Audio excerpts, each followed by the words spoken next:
Savitri gas पर चाय चढ़ाकर झाड़ू लगाने लगी। इतनी देर में रमेश उठ चुका था। रमेश, बहू को बोल दे मैंने चाय चढ़ा दी है, उठ जाएगी। बोल दो उठ गई हूँ, और एक कप चाय बना भी देंगी तो कौन सा इनके हाथ घिस जाएंगे। माँ तुम्हें पता तो है सुधा उठ जाएगी, तुम भी कम नहीं हो, जरा जल्दी क्या उठ गई, बस शुरू हो जाती हो। मैंने इसलिए बोला बेटा, चाय अगर ज्यादा देर की बनी रखी हो तो बेस्वादी हो जाती है। तो दूध कौन सा तुम लाती हो, लाएंगे तो हम ही अपने पैसों से। बड़ी आई मुझे बोलने वाली। और ये रसोई अभी तक फैली हुई है, कपड़े धुले नहीं हैं, एक चाय क्या बना दी, सोच रही हैं बड़ा काम कर दिया। रमेश, मुझे जरा बाजार तक जाना है, मुझे रास्ते में छोड़ देना। और माँ जी, मेरे आने तक घर का सारा काम निपटा लेना। शाम को मेरी सहेली राधा आ रही है, उसके लिए खाना भी तैयार करना है। सुधा बहुत ही बुरे स्वभाव की थी। अपनी बूढ़ी सास पर उसे जरा भी तरस नहीं आता था।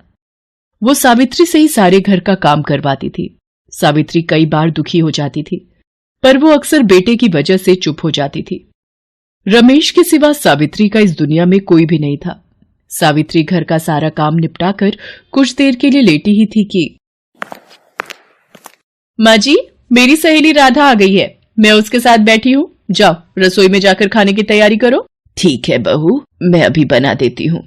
सुधा, तेरे तो मजे हैं, सारा काम तेरी सास कर लेती है, तू तो आराम से बैठकर खाती है। वो तो है, वैसे इन सासों से भी काम निकलवाना पड़ता है। ये ले पकौड़े आ गए, आजा पकौड़े खा। ये क्या कर दिया, अंधी कहीं की बुढ़िया, मेरा 10,000 का सूट है ये, और इस पर चटनी गिराकर इसे पूरा खराब कर दिया। सुधा, कैसे कैसे बूढ़े लोगों को तूने घर में रखा हुआ है, सारा मूड खराब हो गया यार। ये क्या कर दिया तुमने, मैं सच में तुम जैसी सास से तंग आ गई हूँ। बुढ़िया मरती भी तो नहीं है, इतने समय बाद मेरी सहेली आई है और उसका इतना महंगा सूट खराब कर दिया।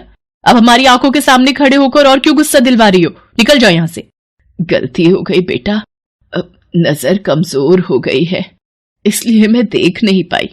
तुम्हारी गलती की वजह से मेरा इतना महंगा सूट ठीक थोड़ी हो जाएगा, इस पर तो दाग लग ही गया ना। क्या हुआ सुधा, इतना शोर क्यों मचा रखा है। रमेश, मैं इस घर में रहकर परेशान हो गई हूँ। तुम्हारी माँ ने हमारा जीना मुश्किल किया हुआ है। इतने समय बाद मेरी सहेली आई, मैंने इनसे जरा से पकौड़े क्या बनाने के लिए कह दिए, इन्होंने गुस्से में उसके सूट के ऊपर पूरी चटनी का कटोरा ही गिरा दिया। इतना महंगा 10,000 का सूट खराब कर दिया। मेरी कोई इज्जत ही नहीं है मेरी दोस्तों के सामने। माँ, थोड़ा तो ध्यान से चला करो, कितनी बार कहा है अपना चश्मा लगा लिया करो। इतने महंगे महंगे चश्मे तुम्हें बनवा कर देता हूँ, रोजाना ही तुम मुझे चश्मा ठीक करवाने के लिए भेज देती हो, फिर भी तुम्हारी आंखों को दिखाई क्यों नहीं देता। सॉरी राधा जी, मेरी वजह से आपका सूट खराब हो गया, इनकी तरफ से मैं आपसे माफी मांगता हूँ। अरे नहीं नहीं रमेश जी, ऐसी कोई बात नहीं है, आप मुझसे माफी मत मांगिए। वैसे आजकल बहुत से वृद्धाश्रम है जो खुले हुए हैं, आप अपनी माताजी को किसी वृद्धाश्रम में क्यों नहीं छोड़ाते।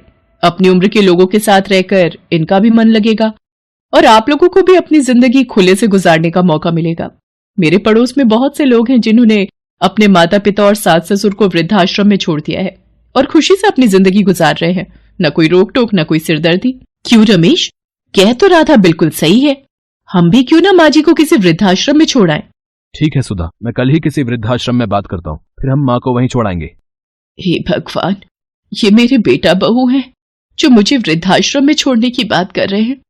नहीं, मैं वृद्धाश्रम में नहीं जाऊंगी, मैं इस घर में ही नहीं रहूंगी, मैं यहां से चुपचाप चली जाऊंगी। तुम दोनों अपनी जिंदगी में खुश रहना मेरे बच्चों, मैं तुम्हें अब और तंग नहीं करूंगी। और अगली सुबह तड़के ही जब रमेश और सुधा सो रहे थे, सावित्री अपने कुछ कपड़े और थोड़े बहुत जो उसके पास पैसे थे लेकर घर छोड़कर निकल पड़ती है। सावित्री एक बस स्टैंड पर पहुंचती है। बैठो हरिद्वार हरिद्वार हरिद्वार, बैठो बैठो हरिद्वार हरिद्वार हरिद्वार हरिद्वार, माता जी हरिद्वार जा रही बस, बैठिए बैठिए। हरिद्वार की एक टिकट दे देना भैया। सावित्री हरिद्वार जाने वाली बस में बैठ जाती है। उसे नहीं पता था उसकी जिंदगी उसे किस मोड़ पर ले जा रही है। उसकी आंखें आंसुओं से भीगी हुई होती हैं। बस हरिद्वार के लिए चल पड़ती है। कुछ देर बाद, माता जी हरिद्वार आ गया, बस रुक गई है। यहाँ तक तो आ गई, पर यहाँ रहकर मुझे कोई काम करना होगा। मेरे पास इतने पैसे नहीं कि ज्यादा दिन तक गुजारा हो पाए। अम्मा जी, चाय पियोगी? बस 5 रुपए की है। अरे बिटिया, तुम तो बहुत छोटी सी प्यारी सी हो, चाय तो मुझे पीनी है, लाओ एक प्याली दे दो। ये लो 5 रुपए। पर तुम इस बस स्टैंड पर अकेली चाय बेच रही हो? मेरा नाम बिंदिया है, मैं अपनी माँ के साथ रहती हूँ। वो मेरा भाई आने वाला है ना, तो माँ अब काम नहीं कर पाती। पहले मेरे बाबा थे ना, वो चाय बेचते थे, पर कुछ दिन पहले हम जब फुटपाथ पर सो रहे थे तो एक गाड़ी बाबा को चोट मारकर चली गई और बाबा हमें रो मत बेटी, भगवान हमें हर दुख से लड़ने की हिम्मत देते हैं। तुम रोने लगोगी तो तुम्हारी माँ को कौन हिम्मत देगा?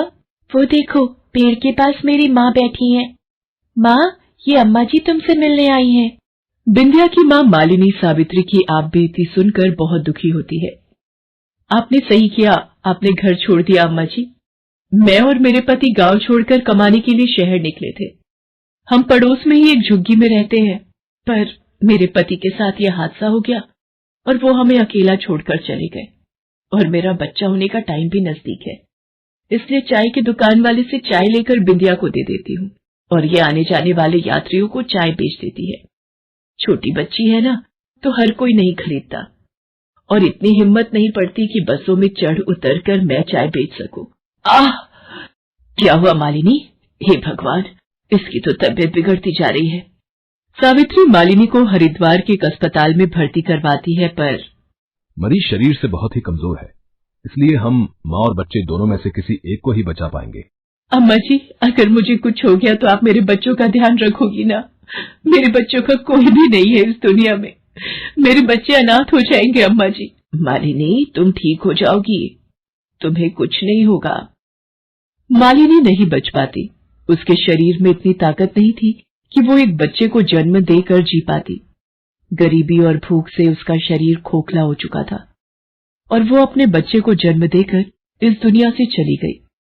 मरीज ने आखिरी वक्त में हमें ये बच्चा आपको सौंपने के लिए कहा था, ये लीजिए। अम्मा जी, माँ कहाँ चली गई? माँ क्यों नहीं बोल रही? माँ बोल क्यों नहीं रही अम्मा जी? तुम्हारी माँ इस दुनिया को अलविदा कह गई बेटी। आज से मैं तुम दोनों की देखभाल करूंगी, शायद भगवान भी यही चाहते हैं। सावित्री ने अपने हाथ में एक सोने की अंगूठी पहनी हुई थी, जिसे बेचकर वो हरिद्वार बस स्टैंड के सामने किराए की एक छोटी सी दुकान लेकर वहीं चाय बनाकर बेचने का काम शुरू कर देती है और बिंदिया और मोनू को पालने लगती है। ग्राहक भी अब अम्मा की चाय के नाम से खुली उस दुकान पर चाय पीकर ही आगे बढ़ते थे। सावित्री को चाय की दुकान खोले 6 साल गुजर गए थे। उसने बिंदिया और मोनू का एक स्कूल में दाखिला करवा दिया और वो दोनों स्कूल जाने लगे। एक सुबह जब सावित्री बिंदिया और मोनू को स्कूल छोड़ने जाने लगी, दादी माँ, मुझे ये बिस्कुट चाहिए। बिस्कुट लेना है बेटा? ये लो, पर तुम्हारे मम्मी पापा कहाँ हैं? अरे रोहन बेटा, आप हाथ छोड़ाकर यहाँ कैसे चले आए? बस चलने वाली है, चलो। तुमने मुझे भूल से ही सही पर दादी माँ बोला है ना। ये लो, ये सारे बिस्कुट तुम रख लो, तुम्हें अच्छे लगे ना? घर जाकर रोजाना मेरी तरफ से एक बिस्कुट खाना। रमेश इससे पहले कुछ कह पाता, सावित्री बिंदिया और मोनू को स्कूल छोड़ने चली गई। Best buddies. Hello friends, thanks for watching this video. अगर आपको ये वीडियो पसंद आया है तो प्लीज लाइक, सब्सक्राइब, कमेंट्स करें इस वीडियो पर और हाँ, शेयर करना भी ना भूलें। और भी मजेदार वीडियो देखने के लिए नीचे दिए गए बेल आइकॉन को दबाएं। देखते रहिए बेस्ट बडीज।